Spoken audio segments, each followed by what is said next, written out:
तीर्थ तप दया दत दान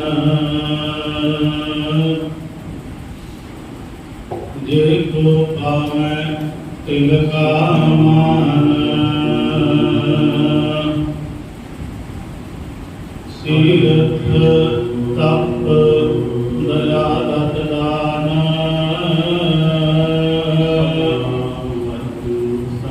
जे को पावै तिलका मान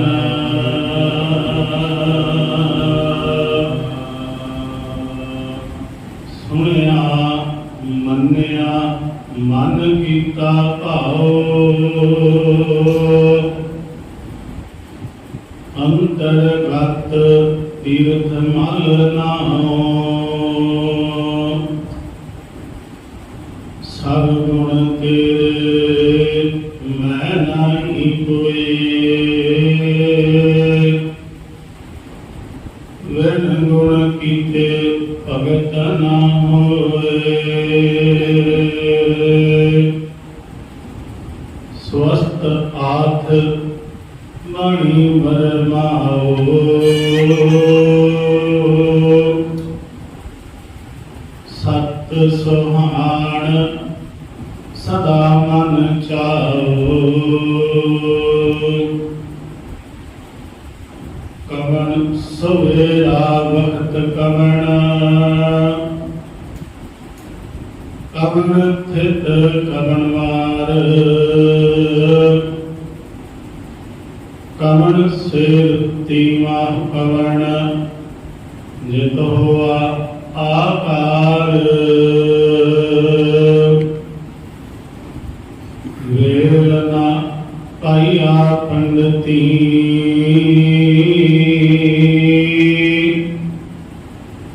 जे हो लेख पुराण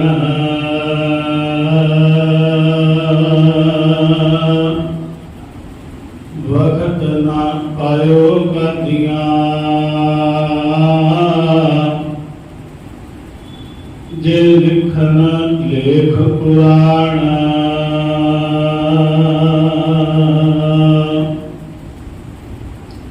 थित वार ना जोगी जाने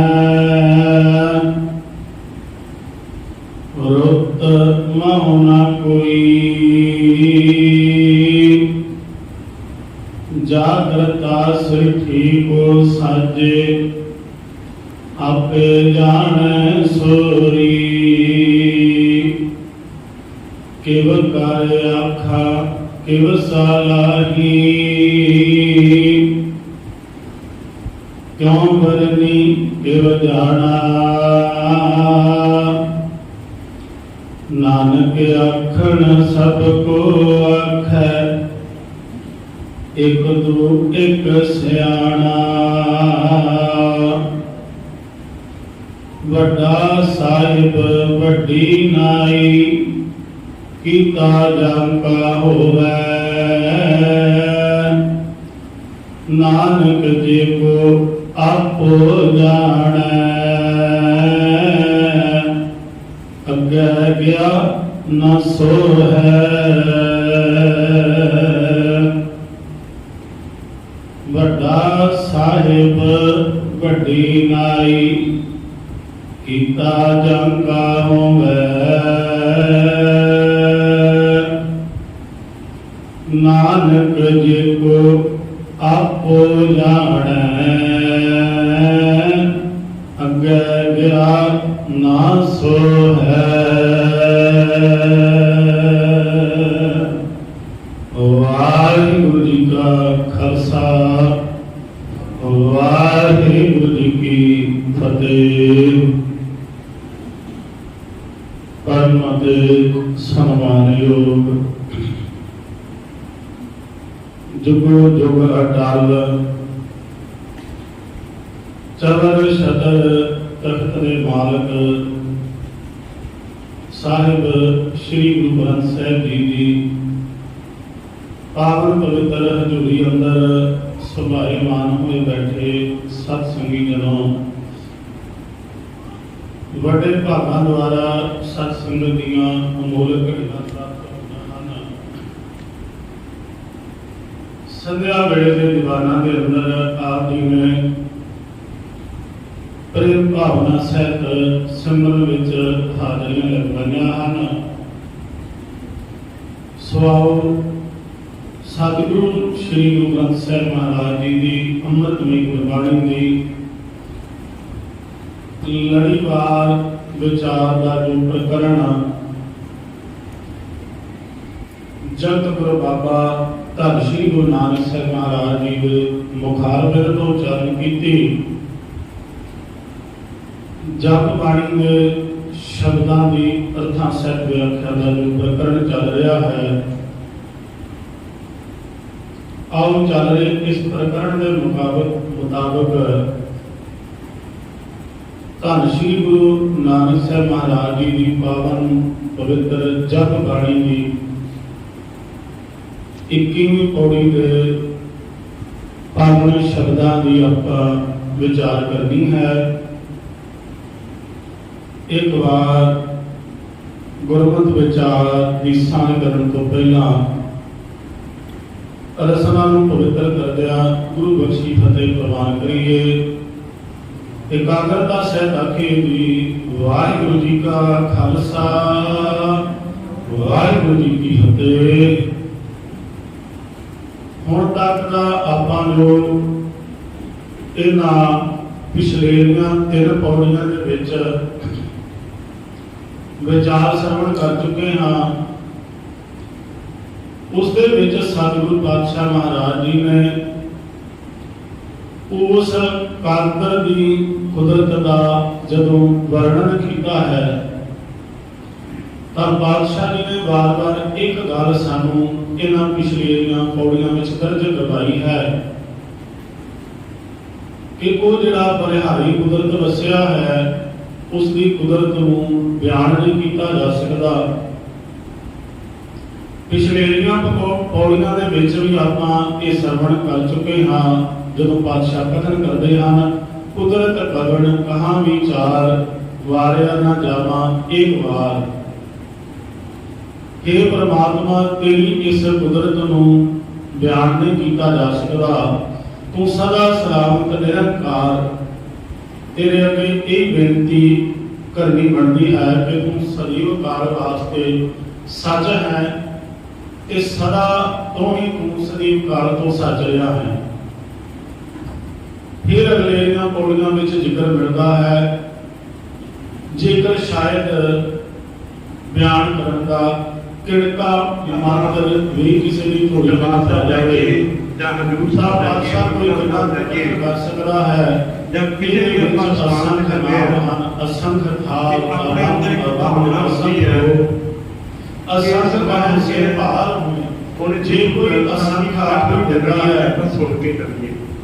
ऐसा बयान भी कर देता है कि अनगिनत हैं परमात्मा के नाम, अनगिनत ही उसदियां खेडां हैं। ये आखण वाला भी अपने सिर पर बोझ ही पाउंदा है क्योंकि उस परमात्मा को बयान करने वास्ते कोई भी संख्या जी है ढुकवी नहीं है। फिर पातशाह जी ने जिहड़ा आपां पिछले दिनों के दीवाना जो 20वीं पौड़ी की विचार श्रवण की सी उस पातशाह महाराज जी ने जिक्र किया है कि जेकर तन मैड़ा हो जाए तो तन जिहड़ा है पानी के नाल धो के इशनान द्वारा साफ कर लिया जाता है। पर पातशाह जी कथन करते हैं जेकर मनुख का मन मैड़ा हो जाए तो इस मन की मैल को साफ करने वास्ते नाम सिमरन दे नाल जिहड़ी है इस मन को इस चित्त बुद्धि को रंगत देनी पड़ती है। भरिया हाथ पैर दे पानी धोता उतर सके मूत पलेंदी कपड़ होए दे साबुन लिया धोए भरिया मत पापा के संग को धोपै नावा कह जाता। जेकर मत दे विच मलीनता आ जाए तो वो नाम के नाल ही दूर होती है। हुण अज की पौड़ी के अंदर धन श्री गुरु नानक पातशाह महाराज जी ने इस पौड़ी का जिक्र आपां अंतरीव भाव समझना होवे तां अखीरलीआं पावन पंक्तियां दे अंदर सतगुरु इस सारी पौड़ी का सार कर देंदे हन। जदों असीं पढ़दे हां किव कर आखां किव सालाही क्यों वरनी किव जाना, हे परमात्मा किवें मैं तेरी सिर तो सलाह करां, किव कर आखां किव सालाही क्यों वरनी किव जाना, किवें वर्णन करां ते किवें तेनू जानना करां, किव कर आखां किव सालाही क्यों वरनी किव जाना। नानक आखण सब को आखै एक तू एक सियाणा। जेकर रब दे बारे किसी को पूछा जाता है तो वो अपने आप को सियाणा विद्वान बनने वास्ते वखो वखरे तरीकिਆਂ नाल रब्बी जिहड़ी कादर दी कुदरत है उसदियां खेडां हन उसनूं बयान करन दा यतन करदा है। हुण धन गुरु नानक पातशाह महाराज जी कथन करदे हन मनुख जिहड़ा है सदा परमात्मा नूं मिलन वास्ते बारी वसीलियां की भाल विच लगा रहिंदा है। जिन्हां दे विचों एक वसीला ये भी मनुख ने अपनी जिंदगी का बनाया हुआ है। जिवें पिछली पौड़ी विच भी आपां सरवण कर चुके हाँ, तन का इशनान केवल तन की तंदुरुस्ती मैल उतारन वास्ते है। इसे तरह 20वीं पौड़ी की विचार जिहड़ी है इस 21वीं पौड़ी के नाल जुड़ जाती है। जदों पातशाह कथन करते हैं तीर्थ तप दया दत दान। जपजी साहिब दे विच तकरीबन हुण तक जदों आपां तीर्थ दे बारे गल कर चुके हाँ तां तकरीबन 2 बार मेरे ख्याल इसका जिक्र कर चुके हाँ। जपजी साहिब की अमृता दे विच इसका जिक्र आया सी सोचै सोचना होवे जे सोची लख वार कि बारी शरीरक पवित्रता के नाल मन की पवित्रता जिहड़ी है हासिल की जा सकती। ਉਹਦੇ ਤੋਂ ਅੱਗੇ ਪਾਤਸ਼ਾह महाराज जी ने कथन ਕੀਤਾ ਸੀ तीर्थ नामा जे तिस भावा बिन पानी के नहाए करी। तीर्थां दे तां इशनान करां जे परमात्मा तेनू चंगा लगा। जे तेनू एक बारी इशनान शरीरक जिहड़ी है मनुख दा क्रिया कर्म जिहड़ा चंगा नहीं लगता तां ये बारी इशनान करके भी बाद के लोगों के ऊपर ही प्रभाव पाया जा सकता है। तीर्थ तप दया दत दान 16 तरीक सी। हुण इहदा मतलब ये नहीं है इसके विच खंडन किया गया है बारी कर्म करना दा। इत्थे इशनान का खंडन भी है पर उस इशनान का खंडन है जिहड़ा बाहरी तौर ते तीर्थां दे उपर जाके ही करके ये दावा बनिया जाता है कि मैं तीर्थां ते इशनान करके सुचमता रूप प्राप्त कर लिया है। नहीं तो गुरबाणी दे विच इशनान का खंडन नहीं है। जेकर आपां कि इशनान का नहाउण का खंडन कर दिता बिल्कुल नहीं। जदों इशनान की गल होती है तब पातशाह जी ने प्रौढ़ता दे के गल आती है कर इशनान सिमर प्रभ अपना मन तन भरिया रहोगा।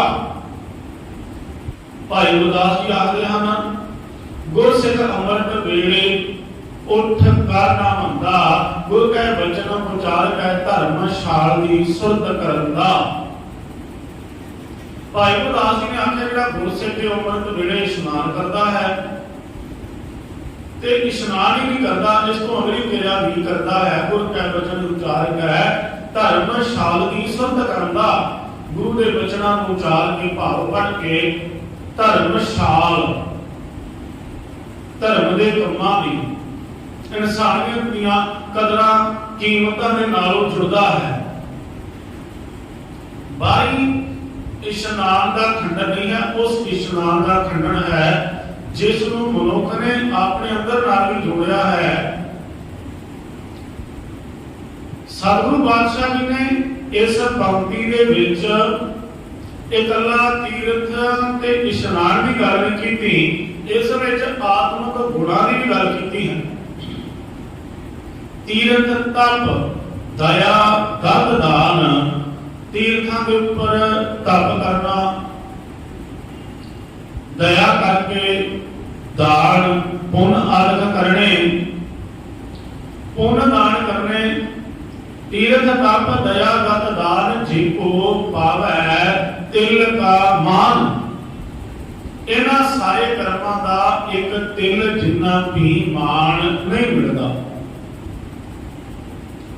ਹੁਣ ਸਤਿਗੁਰੂ ਪਾਤਸ਼ਾਹ ਮਹਾਰਾਜ ਜੀ ਨੇ ਜਦੋਂ ਦਇਆ ਦੀ ਗੱਲ ਕੀਤੀ ਤਾਂ ਅਸੀਂ ਪਿਛਲੇਆਂ ਪੌੜੀਆਂ ਵਿੱਚ ਵੀ ਇਹ ਵਾਚ ਚੁੱਕੇ ਹਾਂ। ਦਇਆ ਦੇ ਬਾਰੇ ਬਹੁਤ ਕੁਝ ਸਤਿਗੁਰੂ ਮਹਾਰਾਜ ਜੀ ਨੇ ਵਰਣਨ ਕੀਤਾ ਹੈ। ਕਿਤੇ ਧਰਮ ਨੂੰ ਦਇਆ ਦਾ ਪੁੱਤਰ ਵੀ ਆਖਿਆ ਹੈ, ਧੌਲ ਧਰਮ ਦਇਆ ਕਾ ਪੂਤ। ਕਿਤੇ ਸਤਿਗੁਰੂ ਪਾਤਸ਼ਾਹ ਜੀ ਨੇ ਇਹ ਵੀ ਕਥਨ ਕੀਤਾ ਹੈ ਕਿ ਦਇਆ ਹੀ ਅਸਲ ਵਿੱਚ ਧਰਮ ਦਾ ਮੂਲ ਹੈ ਤੇ ਦਇਆ ਦੇ ਆਤਮਿਕ ਗੁਣਾਂ ਨੂੰ ਧਾਰਨ ਕਰਨ ਵਾਲਾ ਹੀ ਅਸਲ ਧਰਮੀ ਹੈ। ਤੀਰਥ ਤਪ ਦਇਆ ਦਤ ਦਾਨ, ਵੇਖੋ ਜਦੋਂ ਬਾਹਰੀ ਤੌਰ ਤੇ ਕਿਸੇ ਨੇ ਬਾਹਰੀ ਚਿੰਨ੍ਹ ਧਾਰਨ ਕਰਕੇ ਪਹਿਰਾਵਾ ਪਾ ਕੇ ਧਰਮੀ ਬਣਨ ਦਾ ਅਦਬਰ ਕੀਤਾ ਗਿਆ, ਉਦੋਂ ਵੀ ਪਾਤਸ਼ਾਹ ਜੀ ਨੇ ਅੰਤਰ ਆਤਮੇ ਦੇ ਗੁਣਾਂ ਨੂੰ ਧਾਰਨ ਕਰਨ ਦਾ ਜ਼ਿਕਰ ਕੀਤਾ। ਜਦੋਂ ਪੰਡਤ ਹਰਦਿਆਲ ਨੇ ਜਨੇਊ ਲੈ ਕੇ ਆਉਂਦਾ, ਉੱਥੇ ਪਾਤਸ਼ਾਹ ਮਹਾਰਾਜ ਜੀ ਨੇ ਜਦੋਂ ਜਨੇਊ ਦੇ ਅਰਥ ਪੰਡਤ ਹਰਦਿਆਲ ਨੂੰ ਦੱਸੇ, ਉਹਨਾਂ ਦੇ ਵਿੱਚੋਂ ਜਿਹੜਾ ਪਹਿਲਾ ਗੁਣ ਸੀ ਉਸ ਨੂੰ ਦਇਆ ਦਾ ਗੁਣ ਪਾਤਸ਼ਾਹ ਜੀ ਨੇ ਆਖਿਆ। ਜੇਕਰ ਬਾਹਰੀ ਜਨੇਊ ਤੂੰ ਧਾਰਨ ਕਰੀ ਬੈਠਾ ਹੈ, ਜਿਸ ਤਰ੍ਹਾਂ ਦਇਆ ਵਾਲਾ ਜਨੇਊ ਧਾਰਨ ਕਰ ਲਵੇਗਾ ਤਾਂ ਉਸ ਨੇ ਇਹ ਬਾਹਰੀ ਧਾਗਾ ਜਿਹੜਾ ਹੈ ਇਸ ਦੀ ਲੋੜ ਨਹੀਂ ਪਵੇਗੀ। ਦਇਆ ਕਪਾਲ ਸੰਤੋਖ ਸੂਤਰ ਜਗ ਗੰਢੀ ਸਤ ਵੱਟ, ਇਹ ਜਨੇਊ ਜੀ ਕਾ ਹੈ ਤਾਂ ਭਾਂਡੇ ਘੱਤ। ਵੇਖੋ ਜਿੱਥੇ ਧਰਮ ਦੇ ਚਿੰਨ੍ਹਾਂ ਦੀ ਗੱਲ ਹੁੰਦੀ ਹੈ ਤਾਂ ਉੱਥੇ ਪਾਤਸ਼ਾਹ ਜੀ ਨੇ ਇਹ ਨਹੀਂ ਹੈ ਕਿ ਇਕੱਲਾ ਸਨਾਤਨ ਧਰਮ ਤੇ ਹਿੰਦੂ ਧਰਮ ਤੇ ਹੀ ਜਿਹੜਾ ਹੈ ਤਰਕ ਕੀਤਾ ਹੈ। ਵੇਖੋ ਇਹ ਕਿਸੇ ਦੇ ਧਰਮ ਤੇ ਵੀ ਟੀਕਾ ਟਿੱਪਣੀ ਨਹੀਂ ਸੀ, ਇਹ ਤਾਂ ਉਸ ਦੇ ਬਾਹਰੀ ਧਰਮ ਦੀ ਅਸਲ ਵਿੱਚ ਅੰਦਰਲੇ ਗੁਣਾਂ ਦੀ ਵਿਆਖਿਆ ਕਰ ਰਹੇ ਸਨ। ਤੂੰ ਧਾਰਮਿਕ ਚਿੰਨ੍ਹ ਪਾ, ਪਰ ਇਹਨਾਂ ਧਾਰਮਿਕ ਚਿੰਨ੍ਹਾਂ ਦੇ ਨਾਲ ਅੰਦਰ ਵਾਲੇ ਆਤਮਿਕ ਗੁਣ ਵੀ ਧਾਰਨ ਕਰ। ਜਦੋਂ ਜਿਵੇਂ ਅਸੀਂ ਸਵੇਰੇ ਜਦੋਂ ਭੋਗ ਪੈ ਰਹੇ ਸਨ, ਉਸ ਵਕਤ ਬਾਣੀ ਦਾ ਪਾਠ ਚੱਲ ਰਿਹਾ ਸੀ, ਮਿਹਰ ਮਸੀਤ ਸਿਦਕ ਮੁਸੱਲਾ ਹੱਕ ਹਲਾਲ ਕੁਰਾਨ। ਮਿਹਰ ਦੀ ਮਸੀਤ ਹੋਵੇ, ਸਿਦਕ ਦਾ ਮੁਸੱਲਾ ਹੋਵੇ, ਜਿਹੜਾ ਮੁਸਲਮਾਨ ਨਮਾਜ਼ ਪੜ੍ਹਨ ਤੋਂ ਪਹਿਲਾਂ ਥੱਲੇ ਵਿਛਾ ਲੈਂਦਾ ਹੈ। ਵੇਖੋ ਉੱਥੇ ਮੁਸਲਮਾਨ ਨੂੰ ਜਦੋਂ ਮੁਸਲਮਾਨ ਸਤਿਗੁਰੂ ਨੇ ਆਖਿਆ ਤਾਂ ਉਦੋਂ ਵੀ ਉਹ ਆਖਿਆ ਅੰਤਰ ਆਤਮੇ ਦੇ ਇਹ ਗੁਣ ਧਾਰਨ ਕਰ ਲਿਆ ਤੇ ਬਾਹਰੀ ਕਿਰਿਆ ਦੀ ਲੋੜ ਨਹੀਂ ਪਵੇਗੀ। ਮੇਰ ਮਸੀਤ ਸਿਰਕ ਮੁਸੱਲਾ ਹੱਕ ਹਲਾਲ ਕੁਰਾਨ ਕਰਨੇ ਕਾਮਾ। ਸਤਿਗੁਰੂ ਪਾਤਸ਼ਾਹ ਜੀ ਨੇ ਸਾਰੇ ਇਸਲਾਮ ਦੇ ਜਿਹੜੇ ਬਾਹਰੀ ਜਿਹੜੇ ਉਹ ਕਰਮ ਕਰਦੇ ਹਨ, ਸਾਰੇ ਦੀ ਇਸੇ ਸ਼ਬਦ ਵਿੱਚ ਵਿਆਖਿਆ ਕਰ ਦਿੱਤੀ ਹੈ ਜਦੋਂ ਅਸੀਂ ਪੜਾਂਗੇ। ਭਾਵ ਜਿਹੜੇ ਬਾਹਰੀ ਕਰਮ ਸਨ, ਇਹਨਾਂ ਕਰਮਾਂ ਤੋਂ ਸਤਿਗੁਰੂ ਮਹਾਰਾਜ ਜੀ ਨੇ ਵਰਜ ਕੇ ਮਨੁੱਖ ਆਪਣੀ ਅੰਦਰ ਆਤਮਾ ਦੇ ਗੁਣ ਧਾਰਨ ਵਾਸਤੇ ਪ੍ਰੇਰਿਤ ਕੀਤਾ। ਕਥਾ ਤੀਰਥ ਤਪ ਦਇਆ ਦਤ ਦਾਨ, ਜਦੋਂ ਤੀਰਥ ਦੀ ਗੱਲ ਹੁੰਦੀ ਹੈ ਸੁਣਦੇ ਆ ਤਾਂ ਤੀਰਥ ਅਸਲ ਵਿੱਚ ਲਿਖੀ ਹੈ ਸਥਾਨ ਹੈ ਜਿੱਥੇ ਕਿਸੇ ਕਮਰੇ ਦੀ ਸਿਮਰਨ ਗੁਰਬਾਣੀ ਦਾ ਕੀਤਾ। ਇਹ ਭਾਗਾਂ ਵਾਲੀਆਂ ਨਹੀਂ ਲੈ ਸਕਦੀਆਂ। ਮਨੁੱਖ ਦੇ ਉੱਤੇ ਰਹਿਣ ਦੇ ਨਾਲ ਸਿਮਰਨ ਕਰਨ ਦੇ ਨਾਲ ਉਸ ਸਥਾਨ ਨੂੰ ਤੀਰਥ ਦਾ ਦਰਜਾ ਜਿਹੜਾ ਹੈ ਦਿੱਤਾ ਗਿਆ ਤੇ ਸਮਾਜ ਵਿੱਚ ਇਹ ਪ੍ਰਗਟਾਇਆ ਗਿਆ ਕਿ ਜਿਹੜਾ ਇਸ ਸਥਾਨ ਤੇ ਆ ਕੇ ਕਿਸੇ ਵੀ ਤਰੀਕੇ ਦੀ ਮਨੌਤ ਮੰਗੇਗਾ ਜਾਂ ਇੱਥੇ ਆ ਕੇ ਇਸ਼ਨਾਨ ਆਦਿ ਕਰੇਗਾ ਜਾਂ ਇਹ ਜਿਹੜਾ ਜੋ ਕੁਝ ਤੀਰਥਾਂ ਦੇ ਜੋ ਵੀ ਮਰਿਆਦਾ ਹੈ ਇਹ ਅਪਣਾਏਗਾ ਤੇ ਉਸ ਦੀ ਉਹ ਮਨੋਤ ਪੂਰੀ ਹੋ ਜਾਵੇਗੀ ਤੇ ਮਨੁੱਖ ਪਰਮ ਗਤੀ ਨੂੰ ਪ੍ਰਾਪਤ ਕਰ ਜਾਵੇਗਾ। ਵੇਖੋ ਜਿਹੜਾ ਧਾਰਮਿਕ ਤੌਰ ਤੇ ਕੋਈ ਵੀ ਤੀਰਥ ਹੈ, ਗੁਰਦੁਆਰਾ ਹੈ, ਮੰਦਿਰ ਹੈ, ਮਸਜਿਦ ਹੈ, ਇਸ ਗੱਲ ਤੋਂ ਆਪਾਂ ਕਦੀ ਵੀ ਅਨਕਾਰੀ ਨਹੀਂ ਹੋਣਾ ਕਿ ਉੱਥੇ ਜਾ ਕੇ ਵੇਖੋ ਖੇੜਾ ਨਹੀਂ ਬਣਦਾ। ਇਹ ਗੱਲ ਲਾਜ਼ਮੀ ਹੈ। ਦਰਬਾਰ ਸਾਹਿਬ ਅਸੀਂ ਜਾਈਏ, ਵੇਖੋ ਉਸ ਦਾ ਉੱਥੇ ਹਰ ਸਮੇਂ ਗੁਰਬਾਣੀ ਦਾ ਪਾਠ ਹੁੰਦਾ ਹੈ, ਕੀਰਤਨ ਚੱਲਦਾ ਹੈ। ਉੱਥੇ ਜਦੋਂ ਅਸੀਂ ਪਰਿਕਰਮਾ ਵਿੱਚ ਬੈਠਦੇ ਹਾਂ, ਉਹਦਾ ਆਲਾ ਦੁਆਲਾ ਪੂਰਾ ਜਿਹੜਾ ਹੈ ਨਾ, ਉਹ ਬੰਦੇ ਨੂੰ ਅੰਦਰੋਂ ਸ਼ਾਂਤ ਜ਼ਰੂਰ ਕਰਦਾ ਹੈ। ਇਹ ਗੱਲ ਹੈ ਕਿ ਕੋਈ ਤੀਰਥ ਦਾ ਖੰਡਨ ਹੀ ਹੈ। ਇਹ ਕਿਹੜੇ ਤੀਰਥ ਦਾ ਖੰਡਨ ਹੈ? ਪਾਤਸ਼ਾਹ ਮਹਾਰਾਜ ਨੇ ਉਸ ਤੀਰਥ ਦਾ ਤੇ ਉਸ ਤੀਰਥ ਤੇ ਜਾਣ ਵਾਲੇ ਦਾ ਖੰਡਨ ਕੀਤਾ ਹੈ ਜਿਹੜਾ ਮਨੁੱਖ ਅੰਦਰ ਦੀ ਮੈਲ ਵੀ ਤੀਰਥ ਤੇ ਲੈ ਕੇ ਚਲਿਆ ਗਿਆ, ਜਿਹੜਾ ਬੈਠਾ ਤੇ ਤੀਰਥ ਤੇ ਹੈ ਪਰ ਅੰਦਰਲੇ ਫੁਰਨੇ ਵੀ ਉਹਦੇ ਮਲੀਨ ਚੱਲ ਰਹੇ ਨੇ।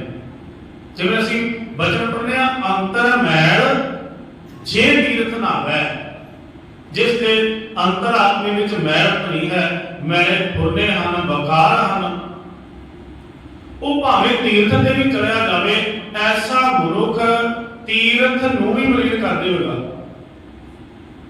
ਉਹਦਾ ਵਿਵਹਾਰ, ਉਹਦੇ ਅੰਦਰ ਦੇ ਫੁਰਨੇ, ਉਹਦਾ ਚੱਲਣਾ ਉੱਠਣਾ ਬੈਠਣਾ ਜਿਹੜਾ ਹੈ, ਉਹ ਮਨੁੱਖ ਜਿਹੜਾ ਹੈ ਉੱਥੋਂ ਦੀ ਆਬੋ ਹਵਾ, ਉੱਥੋਂ ਦਾ ਪੂਰਾ, ਉੱਥੋਂ ਦੀ ਸ਼ਾਂਤੀ ਨਹੀਂ ਪ੍ਰਾਪਤ ਕਰ ਸਕੇਗਾ। ਅੰਦਰ ਮੈਲ ਜੇ ਤੀਰਥ ਨਾਵੈ, ਤਿਸ ਦਾ ਉੱਠਣਾ ਜਾਣਾ, ਲੋਕ ਬਤੀਣੇ ਕਛੁ ਨਾ ਹੋਏ, ਨਾਹੀ ਰਾਮ ਆਣਾ।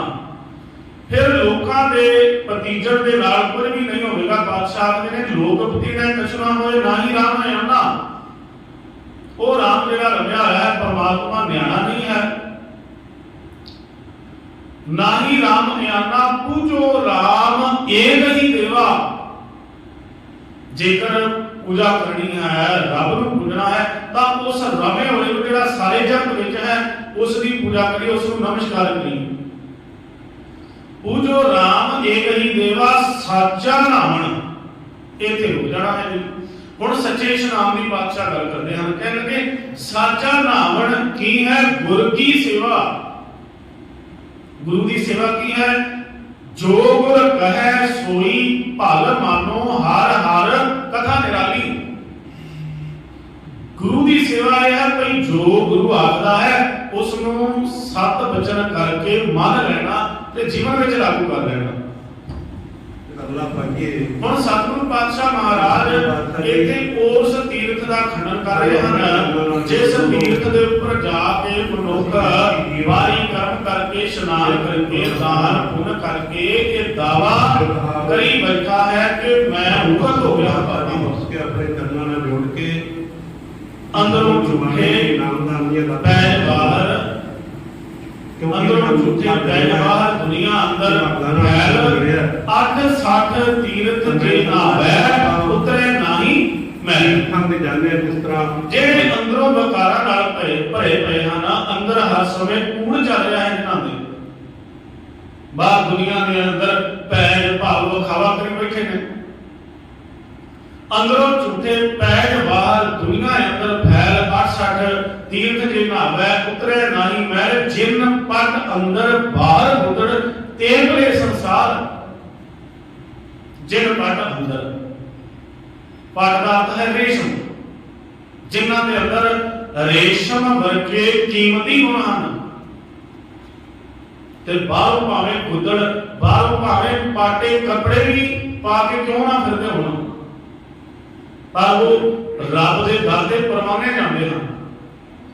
ਜਿਨ੍ਹਾਂ ਦੇ ਅੰਦਰ ਰੇਸ਼ਮ ਵਰਗੇ ਕੀਮਤੀ ਗੁਣ ਹਨ, ਜਿਨ੍ਹਾਂ ਦੇ ਅੰਦਰ ਬਾਹਰ ਗੁੱਦੜ ਤੇ ਭਲੇ ਸੰਸਾਰ, ਤਿਨ ਨਿਹੋ ਲਗਾ ਰੱਬ ਸੇਤੀ, ਦੇਖਨੇ ਵਿਚਾਰ ਰੰਗ ਹਸੈ ਰੰਗ ਰੋਵੈ, ਚੁੱਪ ਪੀ ਕਰ ਜਾਏ ਪ੍ਰਵਾਹ ਨਹੀਂ ਕਿਸੈ, ਤੇਰੀ ਬਾਤ ਸੱਚੇ ਨਾਲ। ਉਹ ਰੱਬੀ ਰੰਗ ਦੇ ਵਿੱਚ ਵਿਚਰਦੇ ਹਨ ਤੇ ਕਿਸੇ ਦੀ ਪਰਵਾਹ ਨਹੀਂ, ਤੇ ਸਦਾ ਸਤ ਚਿਤ ਆਨੰਦ ਪਰਮਾਤਮਾ ਦੇ ਨਾਮ ਨਾਲ ਜੁੜੇ ਰਹਿੰਦੇ ਹਨ। ਤੀਰਥ ਤਪ ਦਇਆ ਨਤ ਦਾਨ, ਜੇ ਕੋ ਪਾਵੈ ਤਿਲ ਕਾ ਮਾਨ। ਪਾਤਸ਼ਾਹ ਕਥਨ ਕਰਦੇ ਹਨ ਤੀਰਥਾਂ ਦੇ ਉੱਪਰ ਤਪ ਕਰਨਾ, ਦਾਨ ਪੁੰਨ ਕਰਨਾ, ਇਹਨਾਂ ਦਾ ਮਾਣ ਇੱਕ ਤਿਲ ਜਿੰਨਾ ਵੀ ਨਹੀਂ ਹੈ। ਇਹ ਬਾਹਰੀ ਕਰਮ ਜਿੰਨੀ ਦੇਰ ਤੱਕ ਮਨੁੱਖ ਮਰਜ਼ੀ ਕਰਦਾ ਰਹੇ, ਜਿੰਨੀ ਦੇਰ ਤੱਕ ਅੰਦਰ ਮਨੁੱਖ ਦੇ ਆਤਮਿਕ ਗੁਣ ਨਹੀਂ ਹਨ, ਇਹ ਬਾਹਰੀ ਕਰਮ ਭਾਵੇਂ ਸਾਰੀ ਜ਼ਿੰਦਗੀ ਕਰੀ ਜਾਏ, ਇਹ ਬਾਹਰ ਦਾ ਅਡੰਬਰ ਹੀ ਅਖਵਾਉਂਦਾ ਹੈ। ਪਾਤਸ਼ਾਹ ਮਹਾਰਾਜ ਜੀ ਕਥਨ ਕਰਦੇ ਹਨ ਬਾਹਰ ਧੋਤੀ ਤੁਮੜੀ, ਅੰਦਰ ਵੇਸਨ ਕੋਰ, ਸਾਧ ਭਲੇ ਅਣਾਤਿਆ ਚੋਰ ਸੇ ਚੋਰਾ ਚੋਰ। ਬਾਹਰੋਂ ਇਸ ਸਰੀਰ ਨੂੰ ਜਿਤਨਾ ਮਰਜ਼ੀ ਵੀ ਸਾਫ਼ ਕਰ ਲਿਆ ਜਾਵੇ, ਜੇ ਅੰਦਰ ਮਨੁੱਖ ਦੇ ਵਿਸ ਹੈ, ਸਮੁੱਚੀ ਮਨੁੱਖਤਾ ਵਾਸਤੇ ਜ਼ਹਿਰ ਰੱਖੀ ਬੈਠਾ ਹੈ, ਈਰਖਾ ਹੰਕਾਰ ਦੇ ਨਾਲ ਮਨੁੱਖ ਭਰਿਆ ਪਿਆ ਹੈ, ਤਾਂ ਬਾਹਰ ਦੀ ਇਸ ਤੁੰਬੜੀ ਨੂੰ ਜਿਤਨਾ ਮਰਜ਼ੀ ਵੀ ਮਨੁੱਖ ਸਵਾਰ ਹੋਵੇ।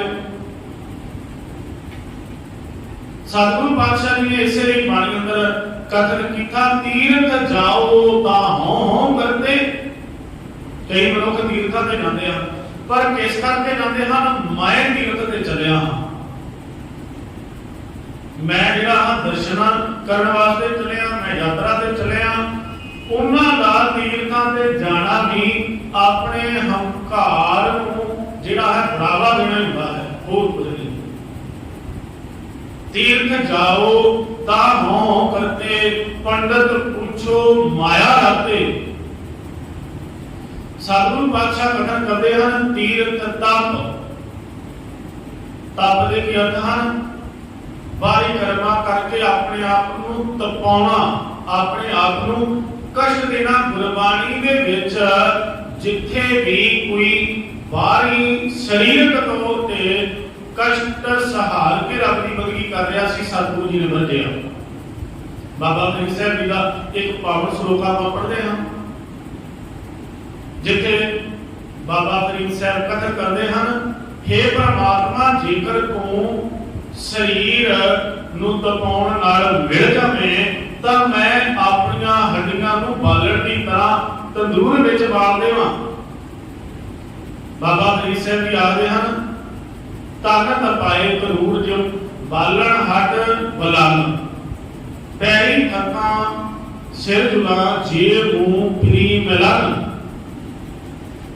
ਪੈਰਾਂ ਨੂੰ ਉੱਪਰ ਕਰਕੇ ਸਿਰ ਬੰਨੇ ਹੋ ਕੇ हे ਪ੍ਰਮਾਤਮਾ ਤੇਰੇ ਦਰ ਤੇ ਆਵਾ ਤੇ ਸਰੀਰ ਨੂੰ ਮੈਂ ਤੰਦੂਰ ਵਾਂਗ ਤਪਾ ਦੇਵਾਂ, ਜੇਕਰ ਤੂੰ ਇਸ ਤਰੀਕੇ ਨਾਲ ਮਿਲਦਾ ਹੋਵੇ। ਤਾਂ ਇਸੇ ਤੋਂ ਅਗਲਾ ਸ਼ਲੋਕ ਹੈ ਧੰਨ ਗੁਰੂ ਅਰਜਨ ਪਾਤਸ਼ਾਹ ਮਹਾਰਾਜ ਜੀ ਜਦੋਂ ਕਥਨ ਕਰਦੇ ਹਨ ਤਨ ਨਾ ਤਪਾਏ ਤਨੂਰ ਜਿਉ ਬਾਲਣ ਹੱਡ ਨਾ ਬਾਹਰ, ਸਿਰ ਪੈ ਰੀਕਿਆ ਫੇੜਿਆ ਅੰਦਰ ਪੀਰੀ ਨਿਹਾਲ। ਤਨ ਨੂੰ ਤੰਦੂਰ ਵਾਂਗੋਂ ਤਪਾਉਣ ਦੀ ਕੋਈ ਵੀ ਲੋੜ ਨਹੀਂ ਹੈ, ਇਹਨਾਂ ਹੱਡੀਆਂ ਨੂੰ ਬਾਲਣ ਵਾਂਗੋਂ ਬਾਲਣ ਦੀ ਕੋਈ ਵੀ ਲੋੜ ਨਹੀਂ ਹੈ। ਸਿਰ ਪੈ ਰੀਕਿਆ ਫੇੜਿਆ, ਸਿਰ ਦਾ ਤੇ ਪੈਰਾਂ ਦਾ ਕੁਝ ਵੀ ਕਸੂਰ ਨਹੀਂ ਹੈ। ਅੰਦਰ ਪੀਰੀ ਨਿਹਾਲ, ਤੂੰ ਆਪਣੇ ਅੰਦਰ ਹੀ ਪਰਮਾਤਮਾ ਨੂੰ ਵੇਖ। ਜਦੋਂ ਕੋਈ ਆਪਣੇ ਅੰਦਰੋਂ ਹੀ ਪਰਮਾਤਮਾ ਦੀ, ਕਿਉਂਕਿ ਅੱਗੇ ਜਾ ਕੇ ਜਿਹੜੀ ਪੰਕਤੀ ਆ ਜਾਣੀ ਆ ਉਸ ਵਿੱਚ ਸਤਿਗੁਰੂ ਜੀ ਨੇ ਤੀਰਥ ਦਾ ਜ਼ਿਕਰ ਕਰ ਦਿੱਤਾ ਹੈ, ਅੰਤਰਗਤ ਤੀਰਥ ਮਲ ਲਾਓ। ਤੇਰੇ ਅੰਦਰ ਬਾਹਰ ਇੱਕ ਤੀਰਥ ਬਣ ਜਾਵੇਗਾ ਜੇਕਰ ਤੂੰ ਆਤਮਿਕ ਗੁਣਾਂ ਨੂੰ ਧਾਰਨ ਕਰ ਲਿਆ। ਸਿਰ ਪੈ ਰੀਕਿਆ ਫੇੜਿਆ ਅੰਦਰ ਪੀਰੀ ਨਿਹਾਲ, ਜਦੋਂ ਅੰਦਰੋਂ ਰੱਬ ਨੂੰ ਵੇਖਣਾ ਸ਼ੁਰੂ ਕਰ ਦਿੱਤਾ ਤੇ ਧੰਨ ਗੁਰੂ ਨੌਵੇਂ ਪਾਤਸ਼ਾਹ ਮਹਾਰਾਜ ਜੀ ਫਿਰ ਵਚਨ ਕਰਦੇ ਨੇ ਕੰਧ ਜਾਈਏ ਰੇ ਘਰ ਲਾਗੋ ਹਰ ਰੰਗ। ਜਾਣ ਦੀ ਕਿਤੇ ਵੀ ਲੋੜ ਨਹੀਂ ਹੈ, ਕਿਤੇ ਜਾਣ ਦੀ ਲੋੜ ਨਹੀਂ। ਕੰਧ ਜਾਈਏ ਰੇ ਘਰ ਲਾਗੋ ਹਰ ਰੰਗ, ਮੇਰਾ ਚੇਤਨਾ ਚਲੇ ਮਨ ਵਿਭੰਗ। ਹੁਣ ਮੇਰਾ ਮਨ ਪਿਘਲਾ ਹੋ ਗਿਆ। ਆਪਾਂ ਕਹਿੰਦੇ ਪਿਘਲਾ ਕਿਵੇਂ ਹੋ ਗਿਆ ਹੈ? ਕਿਉਂਕਿ ਮੇਰਾ ਮਨ ਹੁਣ ਵਕਾਰਾਂ ਵੱਲ ਨਹੀਂ ਜਾਂਦਾ, ਵਕਾਰਾਂ ਦੇ ਮਗਰ ਪਿਘਲਾ ਹੋ ਗਿਆ। ਵਕਾਰਾਂ ਮਗਰ ਨਹੀਂ ਦੌੜਦਾ, ਜਿਵੇਂ ਪਹਿਲਾਂ ਵਕਾਰਾਂ ਮਗਰ ਦੌੜਦਾ ਸੀ, ਹੁਣ ਵਕਾਰਾਂ ਵੱਲੋਂ ਪਿਘਲਾ ਹੋ ਗਿਆ ਹੈ ਮਨ। ਮੇਰਾ ਚੇਤਨਾ ਚੱਲੇ ਮਨ ਪਿਓ ਪੰਗ, ਇਹ ਪਿਘਲਾ ਹੋ ਗਿਆ। ਇਹ ਜਿਵੇਂ ਪਹਿਲਾਂ ਬਾਹਰ ਦ੍ਰਿਸ਼ਟਮਾਨ ਸੰਸਾਰ ਵਿੱਚ ਦੌੜਿਆ ਕਰਦਾ ਸੀ, ये जिहड़ा अंदर वाला जीड़ा सी कबू जीड़ा ऊपर चढ़ता है, कबू जाए प्याले योगी जीड़ा फिर ना रहता है चारे ना पाले। ये अंदर वाला चित्त जिहड़ा है कदे तां उचाइयां दीयां गल्लां करदा सी, कदे असमान नूं छूहण वालीआं गल्लां करदा सी ते कदे ऐन गलतान विच तुरिया जांदा सी। कदे ਉਹਦੇ ਮਰੀਜ਼ ਬੰਦਿਆਂ ਨੂੰ ਜਨਮ ਦਿੰਦਾ ਸੀ ਕਿ ਮਨੁੱਖ ਆਪ ਆਪਣੇ ਅੰਦਰ ਸੋਚ ਕੇ ਵੀ ਸ਼ਰਮਸਾਰ ਹੋ ਜਾਂਦਾ। ਵੇਖੋ ਜਿਹੜਾ ਮਨ ਦੇ ਤਲ ਤੇ ਫੁਰਨਾ ਹੈ ਨਾ, ਇਹਦੇ ਉੱਪਰ ਮਨੁੱਖ ਦਾ ਕੋਈ ਵੀ ਕਾਬੂ ਨਹੀਂ ਹੈ। ਕਈ ਵਾਰ ਅਸੀਂ ਕੋਈ ਪਵਿੱਤਰ ਸਥਾਨ ਤੇ ਬੈਠੇ ਹੁੰਦੇ ਆ, ਪਵਿੱਤਰ ਰੂਹਾਂ ਕੋਲ ਬੈਠੇ ਹੁੰਦੇ ਆ, ਜਿੱਥੇ ਮਨੁੱਖ ਦੇ ਮਨ ਵਿੱਚ ਵੀ ਮਲੀਨ ਗੁੰਮੇ ਆ ਜਾਂਦੇ ਹਨ। ਉੱਥੇ ਸੋਚ ਕੇ ਆਖੀਦਾ ਹੈ ਵਾਹ ਮੇਰਿਆ ਮਨਾ, ਆਪ ਗੁਰੂ ਦੇ ਕੋਲ ਬੈਠ ਕੇ ਵੀ ਮਲੀਨ ਗੁੰਮੇ ਧਾਰਨ ਕਰੀ ਬੈਠਾ ਹੈ। ਗੁਰੂ ਦੇ ਕੋਲ ਬੈਠਿਆਂ ਵੀ ਇਹ ਮਲੀਨ ਗੁੰਮੇ ਤੇ ਮਾੜੀਆਂ ਵਾਸ਼ਨਾਵਾਂ ਜਿਹੜੀਆਂ ਹਨ ਮਨ ਦੇ ਵਿੱਚ ਚੱਲ ਰਹੀਆਂ ਹਨ। ਸਤਿਗੁਰੂ ਪਾਤਸ਼ਾਹ ਕਥਨ ਕਰ ਰਹੇ ਹਨ ਤੀਰਥ ਤਪ, ਤੀਰਥਾਂ ਦੇ ਜਾ ਕੇ ਤਪ ਕਰਨਾ। ਵੇਖੋ ਇਹ ਤਪ ਕੋਈ ਇੱਕ ਪ੍ਰਕਾਰ ਦਾ ਨਹੀਂ ਸੀ। ਉਸ ਵਕਤ ਦਾ ਤਪ ਸੀ ਜਦੋਂ ਕੋਈ ਤਨ ਨੂੰ ਜਿਹੜਾ ਸੀ ਅੱਗ ਦੇ ਨਾਲ ਸੇਕ ਦੇ ਕੇ ਧੂਣੀਆਂ ਤਪਾ ਕੇ ਕੋਈ ਬੈਠਾ ਹੋਇਆ ਸੀ, ਕੋਈ ਜਲ ਧਾਰੇ ਕਰ ਰਿਹਾ ਸੀ, ਕੋਈ ਪੁੱਠਾ ਲਟਕ ਰਿਹਾ ਸੀ, ਕਿਸੇ ਨੇ ਲੰਮੀਆਂ ਲੰਮੀਆਂ ਜਗਾਵਾਂ ਬਣਾਈਆਂ ਹੋਈਆਂ ਸਨ, ਕਿਸੇ ਨੇ ਆਪਣਾ ਸਰੀਰ ਸੁਕਾ ਦਿੱਤਾ ਸੀ ਭੁੱਖੇ ਰਹਿ ਰਹਿ ਕੇ। ਇਹ ਉਸ ਤਰੀਕੇ ਦੇ ਤਪ ਦਾ ਜ਼ਿਕਰ ਕੀਤਾ ਹੈ। ਤੀਰਥ ਤਪ, ਦਇਆ, ਦਰਦ ਦਾਨ, ਜਿਬ ਪਾਵੈ ਤਿਲਕਾ ਮਾਣ, ਇਹਨਾਂ ਸਾਰੇ ਬਾਹਰੀ ਕਰਮਾਂ ਦਾ ਇੱਕ ਤਿਲ ਜਿੰਨਾ ਵੀ ਮਾਣ ਨਹੀਂ ਮਿਲਦਾ। ਧੰਨ ਗੁਰੂ ਅਰਜਨ ਪਾਤਸ਼ਾਹ ਮਹਾਰਾਜ ਜੀ ਦੇ ਜੀਵਨ ਵਿੱਚ ਭਾਈ ਮਾਲੋ ਤੇ ਮਾਤਾ ਦੋ ਸਿੱਖ ਹੋਏ ਹਨ। ਉਹਨਾਂ ਨੇ ਸਤਿਗੁਰੂ ਪਾਤਸ਼ਾਹ ਮਹਾਰਾਜ ਜੀ ਤੋਂ ਇਹੀ ਸਵਾਲ ਕੀਤਾ ਸੀ। ਉਹਨਾਂ ਆਖਿਆ ਪਾਤਸ਼ਾਹ ਜੀਓ ਅਸੀਂ ਜਦੋਂ ਕੀਰਤਨ ਕਰਦੇ ਹਾਂ ਧਰਮਸ਼ਾਲਾ ਵਿੱਚ, ਧਰਮਸ਼ਾਲਾ ਸ਼ਬਦ ਵਰਤਿਆ ਭਾਈ ਸੰਤੋਖ ਸਿੰਘ ਜੀ ਨੇ, ਤੇ ਉਹ ਆਖਦੇ ਨੇ ਅਸੀਂ ਕੀਰਤਨ ਕਰ ਰਹੇ ਹਾਂ ਪਾਤਸ਼ਾਹ ਜੀ, ਅਸੀਂ ਸਰੂਪ ਕਰਦੇ ਹਾਂ। ਤੇ ਜਦੋਂ ਸਾਨੂੰ ਸਨਾਤਨ ਧਰਮ ਵਾਲੇ ਵੀਰ ਪੰਡਤ ਵਿਦਵਾਨ ਮਿਲਦੇ ਨੇ, ਉਹ ਆਖਦੇ ਹਨ ਤੁਸੀਂ ਆ ਕੋਈ ਨਵਾਂ ਹੀ ਕੰਮ ਪੜਿਆ ਹੋਇਆ, ਅਸੀਂ ਤਾਂ ਜਾਗਰਣ ਕਰਨੇ ਆ, ਅਸੀਂ ਤਾਂ ਦੇਵੀਆਂ ਦੇ ਜਾਂਦੇ ਆ, ਅਸੀਂ ਤਾਂ ਤੀਰਥਾਂ ਤੇ ਜਾ ਕੇ ਦਾਨ ਪੁੰਨ ਆਦਿ ਕਰਦੇ ਹਾਂ, ਅਸੀਂ ਬਹੁਤ ਵਾਰੀ ਕੰਮ ਕਰਦੇ ਹਾਂ, ਪਰ ਤੁਸੀਂ ਆ ਕੀਰਤਨ ਕਰਕੇ ਤੇ ਇਹ ਸਮਝਦੇ ਹੋ ਕਿ ਮੁਕਤ ਹੋ ਜਾਓਗੇ। ਇਸ ਤਰੀਕੇ ਨਾਲ ਗੱਲ ਨਹੀਂ ਬਣਦੀ। ਤਾਂ ਭਾਈ ਮਾਲੋ ਦੇ ਮੰਗੇ ਨੇ ਆਖਿਆ ਬਾਦਸ਼ਾਹ ਸਾਨੂੰ ਕੋਈ ਵੀ ਜਵਾਬ ਨਹੀਂ ਹੁੰਦਾ, ਅਸੀਂ ਉਹਨਾਂ ਨੂੰ ਕੀ ਉੱਤਰ ਦੇਈਏ। ਵਾਕਿਆ ਤੁਹਾਡਾ ਤੇ ਕਰਮ ਹੀ ਕੋਈ ਨਹੀਂ ਹੈ ਬਾਰੇ। ਗੁਰੂ ਅਰਜਨ ਪਾਤਸ਼ਾਹ ਮਹਾਰਾਜ ਨੇ ਬੜੇ ਹੀ ਪ੍ਰੇਮ ਨਾਲ ਆਖਿਆ, ਕਹਿਣ ਲੱਗੇ ਭਾਈ ਮਾਲੋ, ਭਾਈ ਮੰਗਾ, ਇੱਕ ਲੱਕੜਾ ਵੇਚਣ ਵਾਲਾ ਵਿਅਕਤੀ ਜੰਗਲ ਵਿੱਚੋਂ ਜਦੋਂ ਲੱਕੜਾ ਵੱਢ ਕੇ ਲਿਆਉਂਦਾ ਤਾਂ ਉਹ ਬੜੀ ਵੱਡੀ ਗਿਣਤੀ ਵਿੱਚ ਲੱਕੜਾ ਵੱਢ ਕੇ ਲਿਆਉਂਦਾ। ਲੱਕੜਾਂ ਦਾ ਗੱਡਾ ਭਰ ਲੈਂਦਾ, ਸਾਰੀ ਦਿਹਾੜੀ ਪਹਿਲਾਂ ਉਹ ਲੱਕੜਾਂ ਕੱਟਦਾ, ਫਿਰ ਉਹਨਾਂ ਲੱਕੜਾਂ ਨੂੰ ਕੱਟੀਆਂ ਕਰਕੇ ਗੱਡੇ ਤੇ ਬੰਨ੍ਹ ਕੇ ਲਿਜਾਂਦਾ, ਫਿਰ ਉਹ ਬਾਜ਼ਾਰ ਵਿੱਚ ਵੇਚਣ ਚਲਿਆ ਜਾਂਦਾ ਹੈ। ਤੇ ਇੰਨੇ ਗੱਡੇ ਲੱਕੜਾਂ ਦੇ ਭਰ ਕੇ ਤੇ ਰੁਪਈਏ ਜਿਹੜੇ ਨੇ ਛੋਟੀ ਜਿਹੀ ਨਿੱਕੀ ਜਿਹੀ ਕੋਠੀ ਵਿੱਚ ਲੈ ਕੇ ਆਉਂਦਾ। ਲੱਕੜ ਤਾਂ ਇੰਨੀ ਹੁੰਦੀ ਹੈ ਪਰ ਰੁਪਈਏ ਤਾਂ ਥੋੜੇ ਜਿਹੇ ਮਿਲਦੇ, ਉਹਦੀ ਮਿਹਨਤ ਕਿੰਨੀ ਹੈ। ਇਸੇ ਤਰੀਕੇ ਨਾਲ ਧੰਨ ਗੁਰੂ ਅਰਜਨ ਪਾਤਸ਼ਾਹ ਮਹਾਰਾਜ ਆਖਦੇ ਨੇ ਇੱਕ ਕਰਿਆਨੇ ਦੀ ਦੁਕਾਨ ਤੇ ਬੈਠਣ ਵਾਲਾ ਦੁਕਾਨਦਾਰ ਵੇਖੋ, ਉਹ ਥੋੜਾ ਜਿਹਾ ਉਹਦੇ ਨਾਲ ਸੁਖੀ ਹੈ, ਉਹ ਕੁਰਸੀ ਤੇ ਬੈਠਾ ਹੈ, ਉਹ ਆਸਣ ਤੇ ਬੈਠਾ ਤੇ ਉੱਥੇ ਬੈਠ ਕੇ ਨਾ ਕੋਈ ਚੀਜ਼ ਨੂੰ ਕਿਲੋ ਵਿੱਚ, 2 ਕਿਲੋ ਵਿੱਚ, 2 ਸੇਰ ਵਿੱਚ, 2.5 ਸੇਰ ਵਿੱਚ ਵੇਚ ਕੇ ਤਾਂ ਪੈਸੇ ਜਿਹੜੇ ਨੇ ਜ਼ਿਆਦਾ ਪ੍ਰਾਪਤ ਕਰ ਲੈਂਦਾ। ਉਹਦੀ ਮਿਹਨਤ ਘੱਟ ਹੈ, ਉਹਨੇ ਤਾਂ ਸੌਦਾ ਤੋੜ ਕੇ ਦੇਣਾ ਨਾ, ਕੋਈ ਮਿਹਨਤ ਤਾਂ ਨਹੀਂ ਕਰਨੀ। ਕਹਿਣ ਲੱਗੇ ਇਸ ਤੋਂ ਅੱਗੇ ਚਲੋ, ਕਹਿਣ ਲੱਗੇ ਫਿਰ ਜਿਹੜਾ ਮਨੁੱਖ ਸੁਨਾਰ ਦਾ ਕੰਮ ਕਰਦਾ ਹੈ, ਕਹਿਣ ਲੱਗੇ ਉਹਨੇ ਤਾਂ ਕੱਪੜਿਆਂ ਨੂੰ ਦਾਗ ਵੀ ਨਹੀਂ ਲੱਗਦਾ, ਚਿੱਟੇ ਕੱਪੜੇ ਪਾ ਕੇ ਬੈਠ ਜਾਂਦਾ ਹੈ, ਸੋਨੇ ਦੀ ਗਲੀ ਤੋਂ ਗਹਿਣਾ ਤਿਆਰ ਕਰਦਾ ਹੈ, ਤਾਂ ਆਖਦੇ ਨੇ ਗਹਿਣਾ ਨਿਕਲ ਜਿਹਾ ਹੁੰਦਾ ਹੈ ਤਾਂ ਰੁਪਈਏ ਉਹਨੂੰ ਕਿੰਨੀ ਤਾਦਾਦ ਵਿੱਚ ਮਿਲ ਜਾਂਦੇ ਨੇ, ਗਹਿਣੇ ਦੇ ਰੁਪਈਏ ਜ਼ਿਆਦਾ ਹੁੰਦੇ ਨੇ, ਉਹਦੀ ਮਿਹਨਤ ਵੀ ਨਹੀਂ, ਉਹਨੂੰ ਇਹਨਾਂ ਦੀ ਸ਼ਰਮ ਵੀ ਨਹੀਂ ਕਰਨਾ ਪਿਆ, ਮਿਹਨਤ ਨਹੀਂ ਕਰਨੀ ਪਈ। ਕਹਿਣ ਲੱਗੇ ਇਸ ਤੋਂ ਅੱਗੇ ਇੱਕ ਹੋਰ ਵਿਅਕਤੀ ਹੈ ਜਿਹੜਾ ਇੱਕ ਰਾਈ ਜਿਹੀ ਚੀਜ਼ ਦਿੰਦਾ ਹੈ ਤੇ ਪੈਸਾ ਜਿਹੜਾ ਪੰਡਾਂ ਦੇ ਨਾਲੋਂ ਦੀ ਦੁਕਾਨ ਵਿੱਚ ਆ ਜਾਂਦਾ ਹੈ ਤੇ ਉਹ ਪੈਸਾ ਇੰਨੀਆਂ ਪੁਸ਼ਤਾਂ ਤੱਕ ਨਹੀਂ ਮਿਲਦਾ ਮੁੱਕਦਾ ਕਿ ਕਈ ਪੁਸ਼ਤਾਂ ਖਾ ਸਕਦੀਆਂ ਹਨ। ਕਹਿਣ ਕਿ ਉਹ ਹੈ ਹੀਰਿਆਂ ਦਾ ਵਪਾਰੀ। ਉਹ ਇੱਕ ਰਾਈ ਦੇ ਦਾਣੇ ਜਿੰਨਾ ਹੀਰੇ ਦਾ ਕਣ ਕੱਟ ਕੇ ਗਹਿਣੇ ਵਿੱਚ ਜਦੋਂ ਲਾਉਂਦਾ ਹੈ ਤਾਂ ਇੰਨੇ ਰੁਪਏ ਕਰੋੜਾਂ ਅਰਬਾਂ ਖਰਮਾਂ ਲੈ ਲੈਂਦਾ ਹੈ ਹੀਰੇ ਦੇ ਮੁੱਲ ਦੇ ਤੇ ਉਹਦੀਆਂ ਕਈ ਪੁਸ਼ਤਾਂ ਖਾ ਲੈਂਦੀਆਂ ਨੇ। ਕੱਲ 16 ਤਰੀਕ ਸੀ, ਵੇਖੋ ਜਦੋਂ ਹੀਰਾ ਵੇਚਦਾ ਤਾਂ ਉਹ ਉਹਦਾ ਹੀਰਾ ਵੇਚ ਕੇ ਲਾਵੇ ਸਹੀ ਵਾਪਦਾ ਕਈ ਦਿਨ ਦੁਕਾਨ ਖੋਲਣ ਦੀ ਹੁੰਦੀ ਹੈ। ਹਰ ਮਹੀਨੇ ਜਿਹੜਾ ਇਸੇ ਕਰਕੇ ਧੰਨ ਗੁਰੂ ਅਰਜਨ ਪਾਤਸ਼ਾਹ ਮਹਾਰਾਜ ਜੀ ਆਖਦੇ ਹਨ ਵਾਰੀ ਧਰਮਾਂ ਦੇ ਜਿਹੜੇ ਕਰਮ ਹਨ ਇਹ ਨਹੀਂ ਕੋਈ ਉਹ ਕਰਮ ਜਿਹੜੇ ਹਨ ਉਹਨਾਂ ਦੇ ਕੋਈ ਤਰਕ ਹੈ ਜਾਂ ਕੋਈ ਕਿੰਤੂ ਪਰੰਤੂ ਹੈ। ਕਹਿੰਦੇ ਉਹਨਾਂ ਦੇ ਆਪਣੇ ਦੱਸੇ ਹੋਏ ਕਰਮ ਨੇ ਪਰ ਉਹ ਕਰਮ ਕਰਦੇ ਹਨ ਉਹ ਕਰਮ ਬਹੁਤ ਜ਼ਿਆਦਾ ਹਨ ਤੇ ਉਹਨਾਂ ਦਾ ਮਾਣ ਜਿਹੜਾ ਹੈ ਤਿਲ ਜਿੰਨਾ ਹੈ।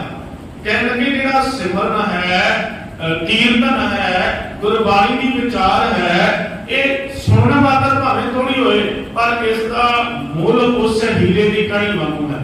ਗੁਰਬਾਣੀ ਵਿੱਚ ਵੀ ਬਚਨ ਆਏ ਹਨ ਕਿਹੜੇ ਹੀ ਬਣਜਿਆ ਕਾਂਸੀ ਤਾਂਬਾ ਕਿਹੜੇ ਹੀ ਲੋਕ ਸੁਪਾਰੀ ਸੰਤੋ ਬਣਜਿਆ ਨਾਮ ਗੋਬਿੰਦ ਕਾ ਐਸੀ ਖੇਪ ਹਮਾਰੀ ਹਰ ਕੇ ਨਾਮ ਕੇ ਵਿਆਪਾਰੀ।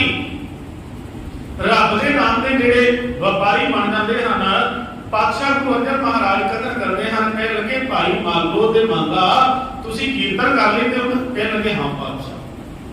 ਕਹਿ ਲੱਗੇ ਹੁਣ ਇਸ ਤਰ੍ਹਾਂ ਕਰਿਆ ਜੇ ਹੋਰ ਜ਼ਿਆਦਾ ਪ੍ਰਾਪਤ ਲਾਹਾ ਕਰਨਾ ਹੈ ਨਾ ਤੁਸੀਂ ਗੁਰਬਾਣੀ ਦਾ ਇੱਕ ਜਣਾ ਸ਼ਬਦ ਪੜ੍ਹੇ ਹੋਣੇ ਦੂਜਾ ਅੱਖਾਂ ਬੰਦ ਕਰਕੇ ਬੈਠ ਜਾਓਗੇ ਇੱਕ ਜਣਾ ਤੁਹਾਡੇ ਵਿੱਚੋਂ ਗੁਰਬਾਣੀ ਦੀ ਵਿਚਾਰ ਕਰਕੇ ਦੂਜੇ ਨੂੰ ਦੱਸੇ। ਕਹਿ ਲੱਗੇ ਪਾਤਸ਼ਾਹ ਉੱਥੇ ਕੋਈ ਵੀ ਸੁਣਨ ਵਾਲਾ ਨਹੀਂ। ਧੰਨ ਗੁਰੂ ਅਰਜਨ ਪਾਤਸ਼ਾਹ ਜੀ ਨੇ ਆਖਿਆ ਕਹਿਣ ਲੱਗੇ ਤੁਸੀਂ ਦੋਵੇਂ ਮੁਕਤ ਹੋ ਜਾਓਗੇ ਜਦੋਂ ਗੁਰਬਾਣੀ ਦੀ ਵਿਚਾਰ ਕਰੋਗੇ ਨਾ ਸ਼ਬਦ ਦੀ ਵਿਚਾਰ ਕਰੋਗੇ ਤਾਂ ਤੁਸੀਂ ਦੱਸਣ ਵਾਲੇ ਵੀ ਤੇ ਸੁਣਨ ਵਾਲੇ ਤੁਸੀਂ ਦੋਵੇਂ ਵਿਦੇਹੀ ਮੁਕਤ ਹੋ ਜਾਓਗੇ। ਉਹਨਾਂ ਇਸ ਤਰ੍ਹਾਂ ਕੀਤਾ ਧਰਮਸ਼ਾਲਾ ਵਿੱਚ ਕੀਰਤਨ ਕਰਨਾ ਮਾਲੋ ਤੇ ਮੰਗਾ ਨੇ ਤੇ ਨਾਲ ਉਹਨਾਂ ਸ਼ਬਦ ਦੇ ਇੱਕ ਦੂਜੀ ਨੂੰ ਅਰਥ ਜਿਹੜੇ ਨੇ ਵਿਚਾਰ ਕਰਕੇ ਆਪਸ ਵਿੱਚ ਵਿਚਾਰ ਕਰਨੀ। ਸਤਿਗੁਰੂ ਪਾਤਸ਼ਾਹ ਕਥਨ ਕਰਦੇ ਹਨ ਬਾਈ ਕਰਮ ਤੀਰਥਾਂ ਦੇ ਉੱਪਰ ਜਾ ਕੇ ਤਪ ਕਰਨੇ ਜੋਗ ਦੀਆਂ ਕਿਰਿਆਵਾਂ ਕਰਨੀਆਂ ਕਈ ਪ੍ਰਕਾਰ ਦੇ ਦਾਨ ਪੁੰਨ ਆਦਿਕ ਕਰਨੇ ਇਹਨਾਂ ਦਾ ਮਾਣ ਤਾਂ ਇੱਕ ਤਿਲ ਜਿੰਨਾ ਵੀ ਨਹੀਂ ਮਿਲਦਾ।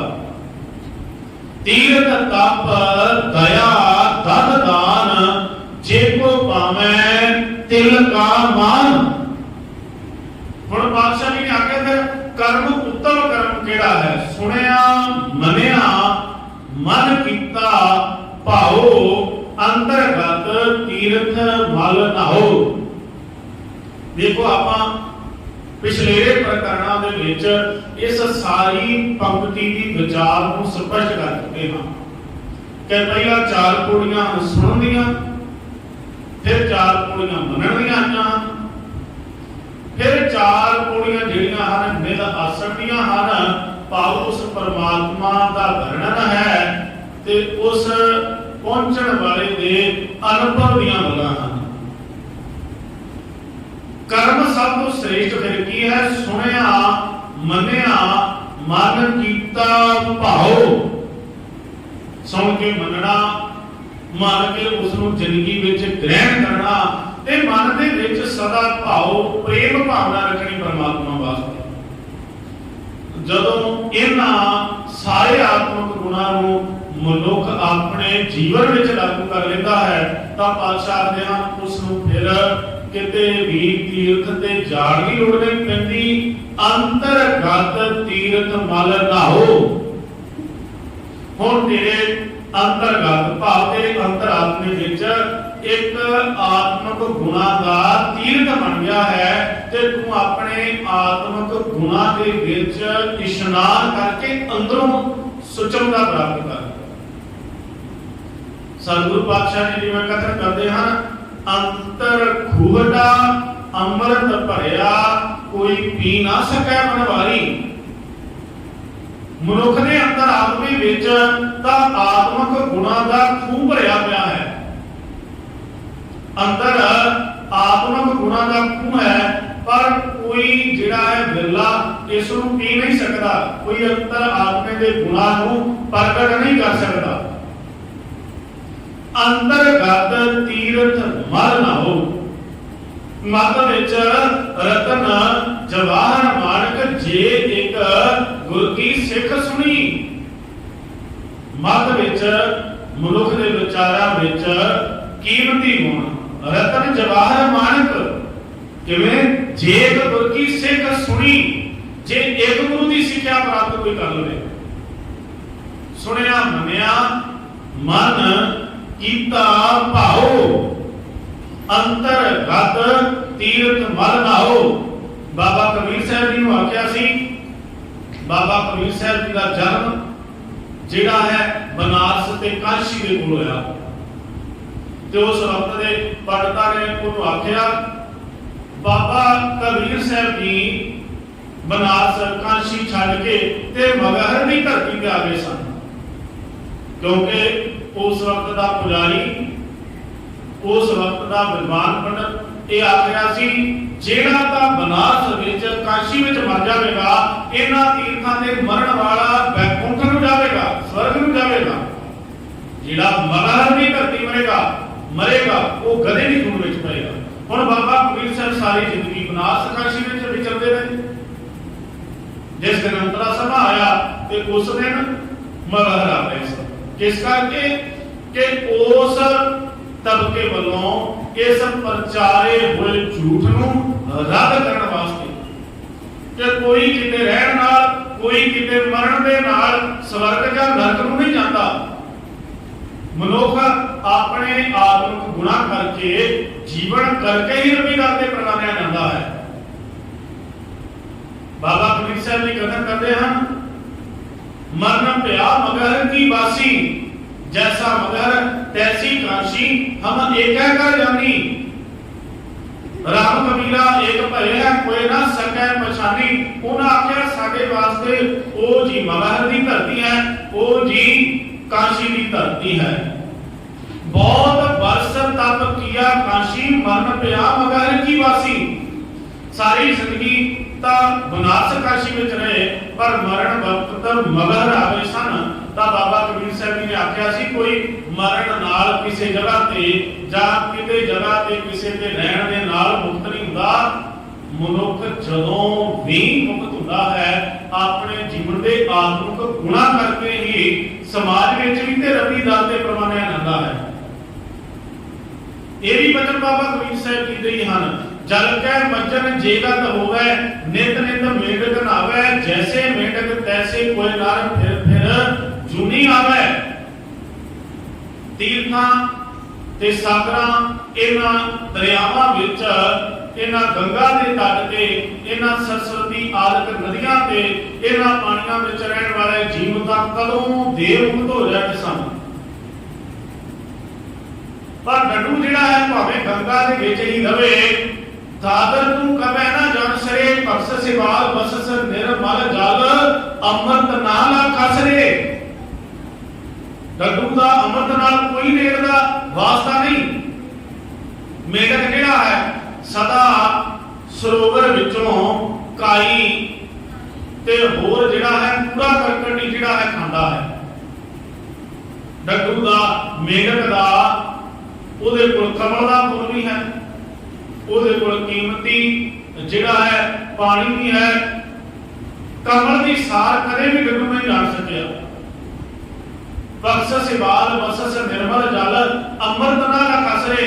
ਤੂੰ ਨਿਰਮਲ ਜਲ ਦੇ ਕੋਲ ਰਹਿੰਦਾ ਹੈ, ਤੂੰ ਤੀਰਥ ਦੇ ਕੋਲ ਰਹਿੰਦਾ ਹੈ, ਪਰ ਸਾਰੀ ਜ਼ਿੰਦਗੀ ਕਾਈ ਤੋਂ ਇਲਾਵਾ ਕੁਝ ਵੀ ਪ੍ਰਾਪਤ ਨਹੀਂ ਕਰ ਸਕਿਆ ਡੱਡੂ। ਇਸੇ ਤਰ੍ਹਾਂ ਮਨੁੱਖ ਦੀ ਵਕਾਰੀ ਵਰਤੀ ਹੈ। बाबा कबीर साहब जी आखते सन भावें काशी रह रहो, भावें बनारस रह रहो, पर जितनी देर तक अंतर आत्मे दे आत्मक गुणा की मुख प्राप्ति नहीं करता उदों तक किते भी प्रवान नहीं है। सुनिया मन्निया मन कीता भाओ, अंतरगत तीर्थ मन आओ। सब गुण तेरे मैं नाही कोए, निर्गुण कीते भगत ना होए। सतगुरु धन गुरु नानक पातशाह कथन करते हैं सब गुण ਕਿਸੇ ਇੱਕ ਗੁਣ ਦਾ ਜ਼ਿਕਰ ਨਹੀਂ ਹੈ ਕਿ ਆਪਾਂ ਆਖੀਏ ਦਇਆ ਦਾ ਜਾਂ ਕਿਤੇ ਦਾਨ ਦਾ ਜਾਂ ਕਿਤੇ ਸੰਜਮ ਦਾ ਸਿਦਕ ਸਬਰ ਦਾ ਜ਼ਿਕਰ ਹੋਵੇ। ਸਭ ਗੁਣ ਤੇਰੇ। ਕਿੰਨੇ ਕੁ ਗੁਣ ਹੋਣਗੇ ਜਿਨ੍ਹਾਂ ਦੀ ਕੋਈ ਗਿਣਤੀ ਨਹੀਂ ਹੈ। ਸਭ ਗੁਣ ਤੇਰੇ ਮੈਂ ਨਾਹੀ ਕੋਏ। ਮੇਰੇ ਵਿੱਚ ਕੋਈ ਵੀ ਗੁਣ ਨਹੀਂ ਹੈ, ਸਾਰੇ ਗੁਣ ਪਰਮਾਤਮਾ ਦੇ ਹੀ ਹਨ। ਧੰਨ ਗੁਰੂ ਕਲਗੀਧਰ ਪਿਤਾ ਮਹਾਰਾਜ ਪੌਂਟਾ ਸਾਹਿਬ ਦੀ ਧਰਤੀ ਤੇ ਕਵੀ ਦਰਬਾਰ ਕਰਾਇਆ ਕਰਦੇ ਸਨ। ਇੱਕ ਦਿਨ ਕਵੀ ਦਰਬਾਰ ਖਰਾਬ ਹੋਇਆ। ਸਾਰੇ ਕਵੀਆਂ ਨੇ ਆਪਣੀਆਂ ਕਵਿਤਾਵਾਂ ਜਿਹੜੀਆਂ ਨੇ ਸੁਣਾਉਣੀਆਂ ਸ਼ੁਰੂ ਕੀਤੀਆਂ। ਕਵੀ ਗਿਆਰੀ ਮੱਲ ਪਿੱਛੇ ਖੜਿਆ ਹੋਇਆ ਸੀ, ਕਾਬਲ ਉਹਦੇ ਹੱਥ ਵਿੱਚ ਸੀ ਤੇ ਨੇਤਰ ਉਹਦੇ ਸੇਜਲ ਹੋ ਗਏ ਸਨ।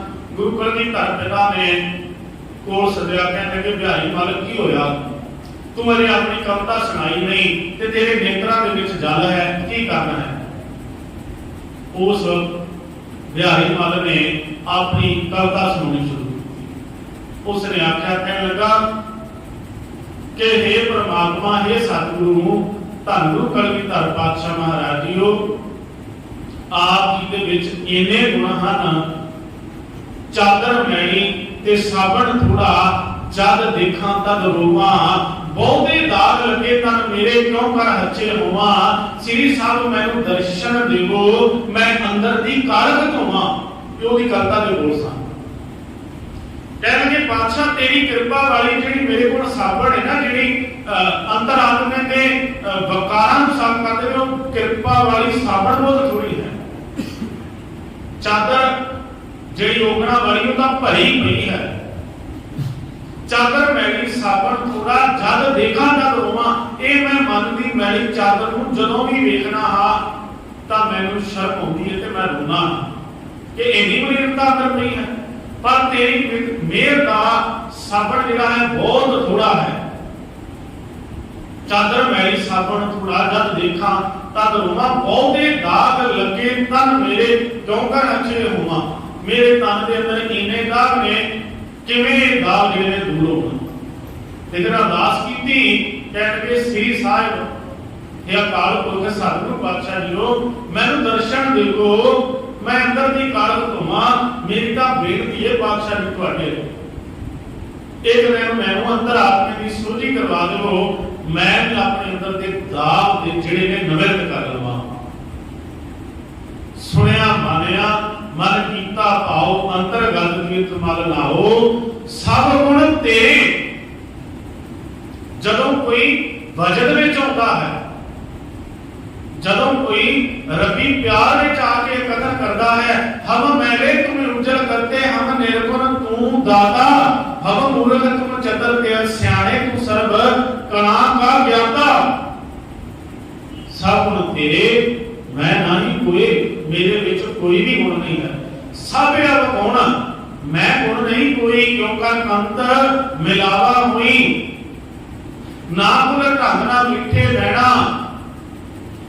ਪਾਤਸ਼ਾਹ ਦੀ ਕਥਨ ਕਰਦੇ ਹਨ, ਮੇਰੇ ਅੰਦਰ ਕੋਈ ਵੀ ਗੁਣ ਨਹੀਂ ਹੈ, ਤੇਰੇ ਪ੍ਰਮਾਤਮਾ ਸਾਰੇ ਗੁਣ ਹਨ। ਵੇਣ ਗੁਣ ਕੀਤੇ ਭਗਤ ਨਾ ਹੋਏ। ਭਗਤ ਦੇ ਤੱਤੇ ਨੂੰ ਸਿਹਾਰੀ ਲੱਗੀ ਹੋਈ ਹੈ, ਜਿਸ ਦਾ ਅਰਥ ਹੈ ਭਗਤੀ।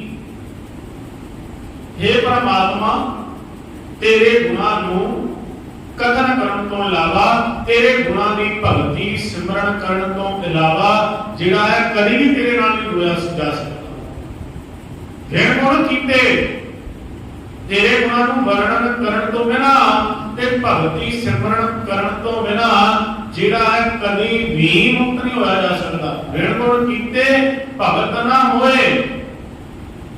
सतगुरु पातशाह महाराज जी ने इस पौड़ी के विच बारी तीर्थ का जो जिक्र किया है, इसे दे नाल धन गुरु नानक पातशाह महाराज जी ने अंदर दे आत्मक गुणा का भी जिक्र किया है कि बारी कर्म करन दे नाल मनुख कुछ हासिल नहीं कर सकता। असल विच असीं अंदर दे आत्मक गुण अपनाने शुरू कर दिए। सतगुरु पातशाह की कृपालता करन इस 21वीं पौड़ी की विचार आप संपूर्ण सरवण नहीं की, इसमें इतने ही विराम देना है। ਤੇ ਕੱਲ ਇਸੇ ਪੌੜੀ ਦੀ ਵਿਚਾਰ ਜੋ ਬਾਕੀ ਰਹਿੰਦੀ ਹੈ ਆਪਾਂ ਸਰਵਣ ਕਰਨੀ ਹੈ। ਸਤਿਗੁਰੂ ਪਾਤਸ਼ਾਹ ਕਥਨ ਕਰਨ, ਕਿਰਪਾਲਤਾ ਕਰਨ, ਮਿਹਰ ਕਰਨ। ਜਿਹੜੇ ਅੰਦਰ ਦੇ ਆਤਮਿਕ ਗੁਣਾਂ ਦੀ ਸਤਿਗੁਰੂ ਪਾਤਸ਼ਾਹ ਜੀ ਨੇ ਇਸ ਪੌੜੀ ਵਿੱਚ ਗੱਲ ਕੀਤੀ ਹੈ, ਅਸੀਂ ਉਹ ਆਤਮਿਕ ਗੁਣ ਧਾਰਨ ਕਰੀਏ। ਹੋਈਆਂ ਬੇਭੁਲਾਂ ਖਿਮਾ ਕਰਨੀਆਂ, ਇਨ੍ਹਾਂ ਬੇਨਤੀਆਂ ਪ੍ਰਵਾਨ ਕੀ। ਵਾਹਿਗੁਰੂ ਜੀ ਕਾ ਖਾਲਸਾ, ਵਾਹਿਗੁਰੂ